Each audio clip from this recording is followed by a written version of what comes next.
Welcome back to our classroom where I am teaching you cohesion through chaos.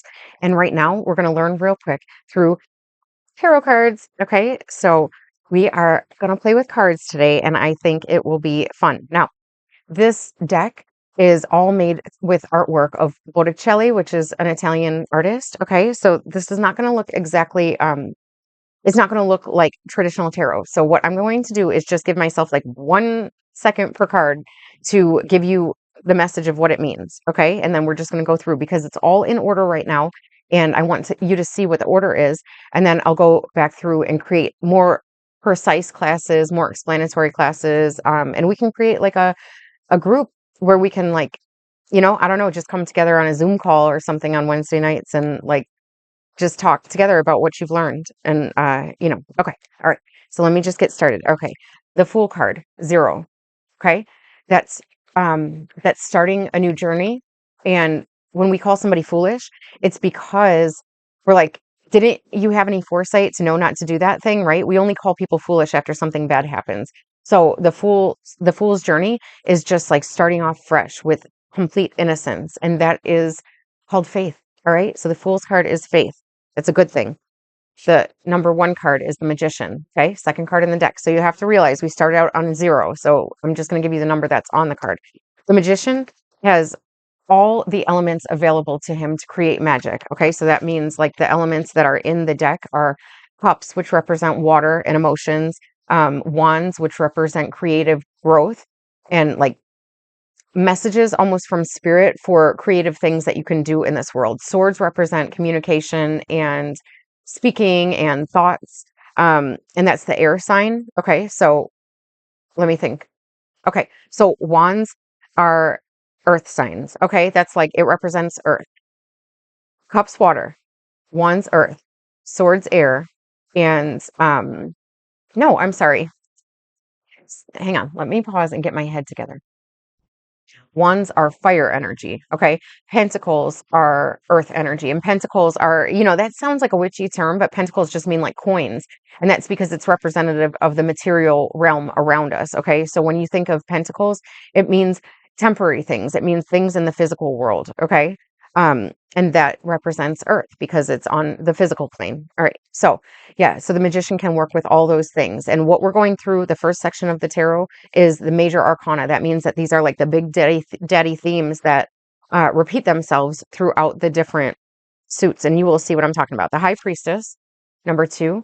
Okay. She is ultimate intuition. Okay. She doesn't have to ask anybody for any help, and she doesn't care what people say about her because she gets her advice from within, which is where God speaks to her. So she has no doubts in what she does. She's got self-confidence.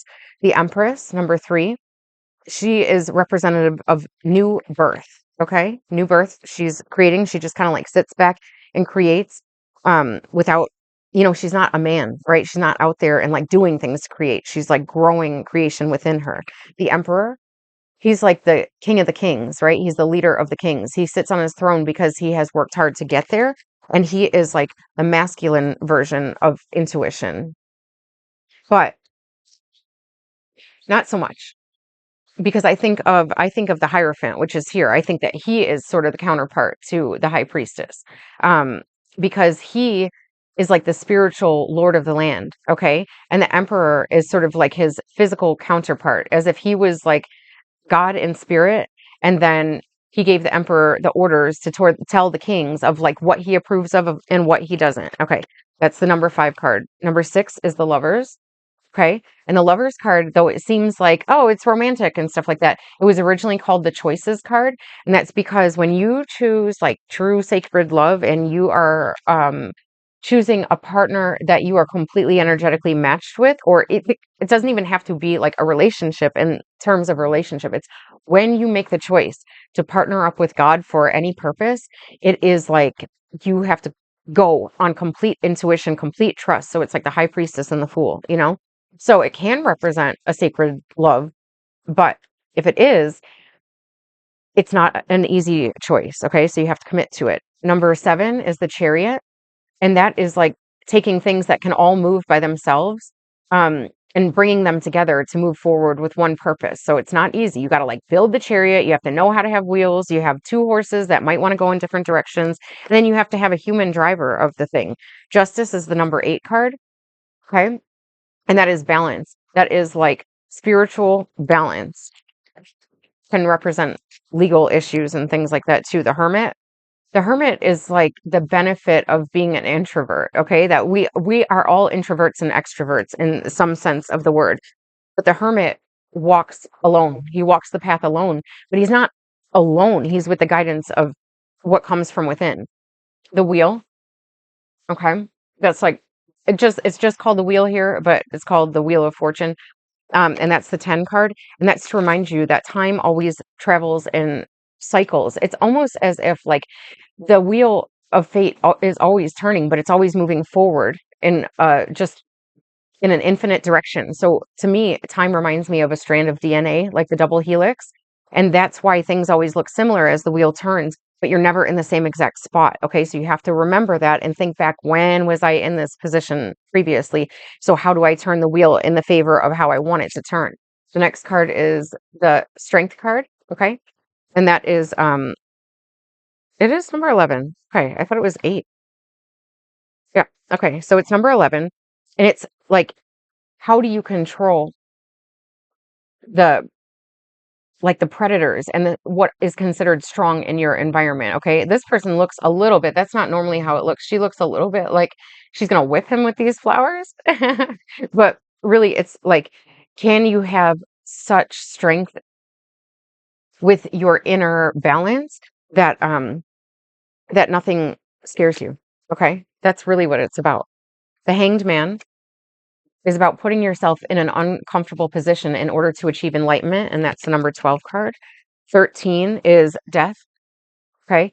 And that's when you have an opportunity for rebirth. This is like in the major arcana sense. And it's the death card is not a bad card. People are like, they get scared of tarot readings and stuff like that just because you're looking at it symbolically. Like, I don't want to get the death card. It's like, you should be happy to get the death card. Okay. Temperance is about alchemy, right? It's about patience, because alchemy doesn't happen without patience. People have been working on, like alchemists have been working on that for eternity, right? It's like turning lead into gold. Um, so the process of learning alchemy is like patience, and you have to learn. It's not really about like learning about what skills you have and how you can manipulate the world. It's more learning about what you're working with and how it can transform. Once you learn to speak the thing's language, like your environment, once you learn to speak the language of the environment, then you get things to change, but you have to have patience to do it. Okay, so this is the 15 card, and it is the devil. Now, the devil is they're always talking about like the devil is the Capricorn card, which I'm a Capricorn, and Capricorn is represented by goats and the devil is represented by a goat. The concept of the devil card is being chained to old systems where you feel like you have to follow them, but it's really not what's best for, like it's not what's best for love. Okay. It's a distraction. Okay. The Tower card. I'm not going to read these numbers because they're in Roman numerals, and it takes my brain too long to think about that. The Tower is about something changing in your environment outside of your control. Okay. And that's what we're always like nervous about, is like, what's going to change that I'm not ready for? And so we walk around in just like constant nervousness. But that's the benefit of a Tower card, is that the strength of humanity is how adaptable we are. Okay. So towers happen because you can't create the change you're on your own. The stars. So the stars, this to me, it looks like the 3 of Cups card, because normally that's what it looks like. But the star card is about like wishing on a star and having that come true, right? Like, when you wish upon a star, wake up with, I don't know what the words are, but it's the Disney theme song thing, right? It's about getting what you wish for. The moon is about, sometimes it's representative of secret. It's representative of things that you can't see, but it's really important to learn how to see in the dark. If you're not scared of the dark, then you can see things in a different light and gain a new perspective from them, and not panic when you don't know what you're looking at. The sun is, everybody always says this is the most positive card in the tarot deck, and that's because it's like when the sun shines on things, that's when plants are growing at their best. Okay, right? So it's like when there's a lot of positive energy growing something. That's what the Sun card is. Judgment. And that's about like Judgment Day. Okay. And it's a reminder of like, how are you living your life? Are you living your life in alignment with God's law or with human law? All right. The world. The world is about completing a cycle. And I've said it numerous times that that's why I created the wreath that's in my background inside. Is it's about when you finally close out an old world and you are ready to move into a new one. And that is like temperance. And temperance is involved in that. The fool's journey is involved in that. The hermit is involved in all those things. And you can see because it's the tarot is telling a story of how to move through life. Okay. And it starts with the fool's journey. All right. Um, yeah, but the world is about like when you've closed something out, a cycle will repeat until you understand that it's repeating, and then you can finally close it out and move on to a new world. But there's a lot of fear and hesitation involved in that because you're so familiar with your repeating cycles. Okay, so Ace of Cups, that is the start of a new emotional gift given to you by God. The Two of Cups is just generally thought to be like having a new relationship or like having a relationship. It can be with a lover because that's I'm just going to tell you like the stereotypical things that you're going to think when you see these things. So it's starting a new relationship. The Three of Cups is about gathering together with people that you care about. Four of Cups in traditional tarot is about like you're not satisfied with what you have, so you're like waiting to have another opportunity. It's almost just like being jaded. The Five of Cups, they're looking at the Five Cups. With this one, it doesn't give this impression. They're just, yeah. I'm just going to give you sort of the traditional meanings, and then I'll talk more about what's in these when I'm actually using them. But the Five of Cups is usually about focusing on what's not working emotionally, but that if you turn around and look in a different direction, you can see that there's other opportunities for emotional fulfillment. The Six of Cups is all about nostalgia. It's about remembering what filled you up when you were a child. Like when you came into a room as a child, like who was happy to see you? Who was unhappy to see you? What made you happy when you were a kid? The Seven of Cups is having all kinds of options and not knowing what to choose for emotional fulfillment. The Eight of Cups is usually about moving on from something because of all that you have learned from all of the emotional interactions that you have had with people in the past, people and places in the past. The Nine of Cups is about having emotional fulfillment, and like they're all sitting at the table there. And boy, these give such a different. I'm okay. I'm looking forward to reading with these cards because they give very different um, symbolism than on the traditional deck. So I'll just say what it means traditionally. It's like I'm having to remind myself to do what I just said I was going to do. Nine of Cups is a personal emotional fulfillment. Ten of Cups is so much emotional fulfillment that you're ready to share your fulfillment with other people. Like a mother would be loving on a child because she is fulfilled and happy within herself and she's got patience for a child. The Knave of Cups is like the Knight of Cups. It's like no, I'm sorry. That would be like a page. And a page is representative of childish energy. So it's like when you have emotional fulfillment from a childish energy or a message of love from a childish energy. The Knight of Cups is a slow moving knight because it's like if you knew of a responsible man in his 20s who was like emotionally responsible and intelligent, he's not just rushing in on a horse, right? Because he's carrying a cup. And if he's trying to deliver that cup with all the contents remaining, then he's got to be responsible. He's got to have foresight and he's got to have emotional intelligence. The Queen of Cups is somebody who's like does not get her feathers ruffled by what's going on in her environment. And she's just sort of like laissez-faire about like letting her kids do what they want because she's loving more than all other things. She's got the patience of a saint. The King of Cups is like the elevated emotionally intelligent man who can help other men understand emotional intelligence and why it's important to carry your own cup of fulfillment because then you draw in people who are not going to try to take that away from you.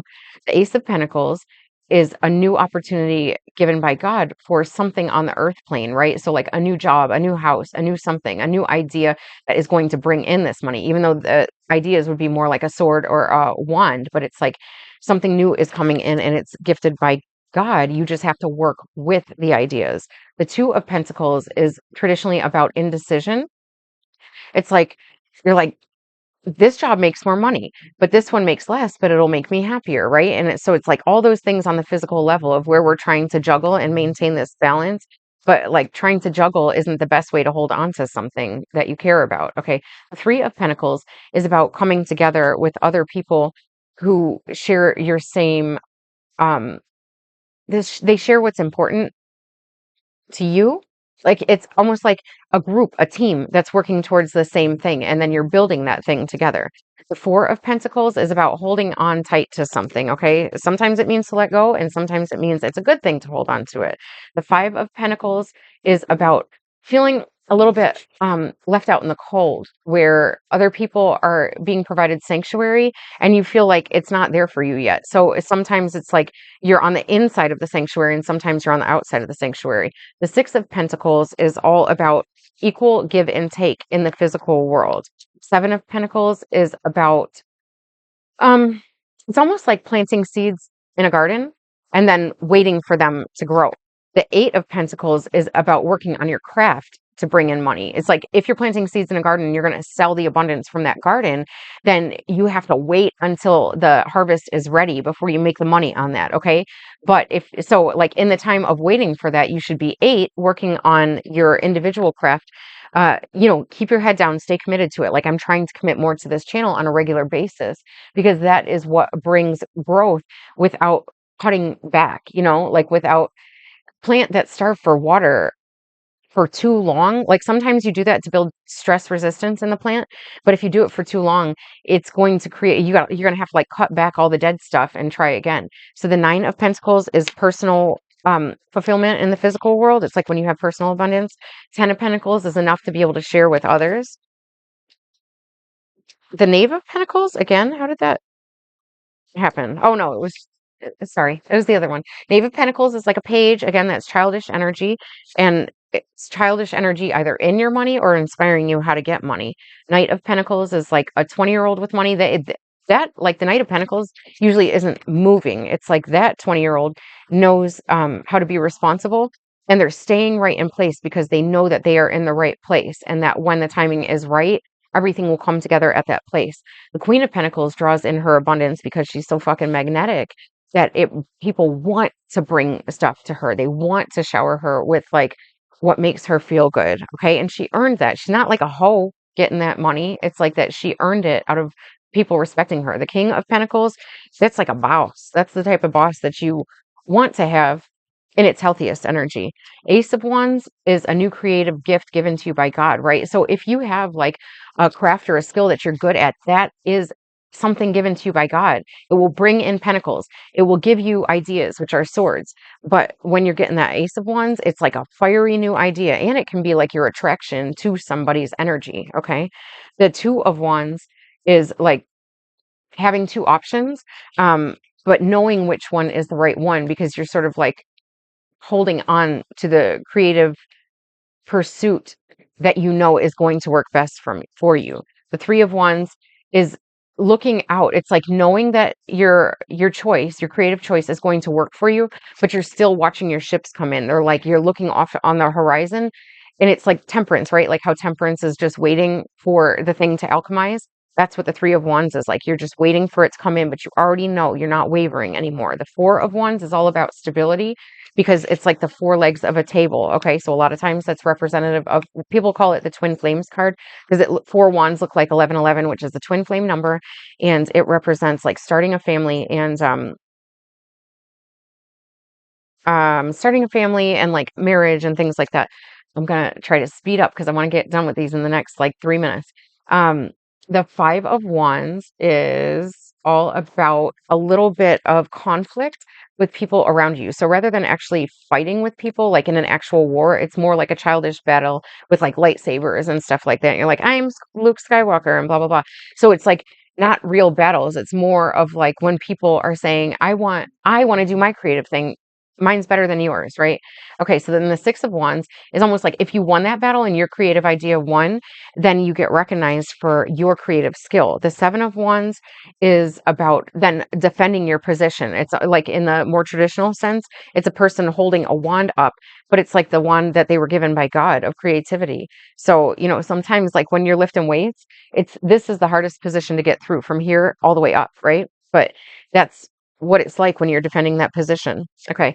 The Eight of Wands is all about messages coming in fast, like that inspire your creativity, or it's about your creativity. The Nine of Wands is it's it's traditionally the wounded warrior card, so it's about like carrying all these wands that you've been through a lot of battles, but you have to keep going. Okay. 10 of Wands is like, it's just overwhelming. It's an overwhelming amount of stuff. And that, I think, in my head, it's always about like when you have all these creative passions inside, but you're trying to like suppress them so that you can do what's right in the world of pentacles. The Knave of Wands is the Page of Wands, which again is like a childish, fiery, creative energy. The Knight of Wands is there. This is known to be kind of like the player card, right? So it's like a man um with his wand, right? Coming in fast. So sometimes it just means like this passionate, like fiery creative idea that's coming in fast to you, but it might come in recklessly. The Queen of Wands, she is, again, the queens are always attracting things to her. So it's like things want to grow around her, okay? Because her energy is so attractive. They want to be created by her because they know it's going to be guided well. It's like spirit entrusts her with the creativity. The King of Wands, that is like an entrepreneur. That's what that reminds me of. It's an entrepreneur who knows how to actually build things into the physical world from an idea. The Ace of Swords is all about a new concept, a new thought, a new way of speaking. The Two of Swords is about indecision sometimes. It's like the conflict, mental conflict, not knowing what to do. The Three of Swords is heartbreak. That's what they always call it. It's the heartbreak card, but it's thoughts. Heartbreak happens in thoughts, not in your heart, not in your emotions. It's thoughts that make you unable to get out of your emotions. And that is okay. We need that period of time. The Four of Swords is, oh my gosh. My mind went blank. Hang on. Oh, the Four of Swords is all about like meditating after you come back from a battle. Now, this is like figurative, but in the traditional sense, it's like a knight came back from battle and he survived. And then he's meditating on that battle that he just went through. And he's realizing like, what am I going to do next in life? Okay. The Five of Swords is somewhat of like, an inner, like when you're your own worst enemy. Okay. The Six of Swords is, damn, the swords are hard for me to think about. And it's, oh, okay. It's moving forward, um, despite difficulties. Okay. Despite nagging thoughts and worries and things like that. It's about moving forward to get into more placid waters. Okay. Seven of Swords is like having a thief trying to steal your ideas, trying to like speak over you. Um, the Eight of Swords is about a personal imprisonment of your own thoughts that you can get out of at any time. All right. That like concept of heartache being mental, you can totally understand it. All right. The Nine of Swords is about staying up at night with your thoughts. The Ten of Swords is when something dies, like an old form of communication or a relationship that where it's just arguing and arguing. It's like the end of all that stuff. It's like, sometimes you get fired from a job or you decide to quit and it like sucks, but that's the end of that version of your life. The Page of Swords, it's the Knave of Swords. That is like a young childish energy where they're like, look at me, I can battle with this sword. It's like where you're learning to talk back to your parents or something like that. The Knight of Swords, that's a real warrior. That's a real warrior that like cuts with their ideas. But sometimes they're reckless because they're in their 20s. The Queen of Swords, this bitch will cut you without warning. Without warning, and she'll do it with her words and her thoughts because your thoughts project something outside of yourself. Um, okay, I'm gonna hurry up. Last one. The King of Swords, come at him. He fought to be there and he earned his place. Okay. And he will cut you down and he will not mince words. All right. I love you. Bye.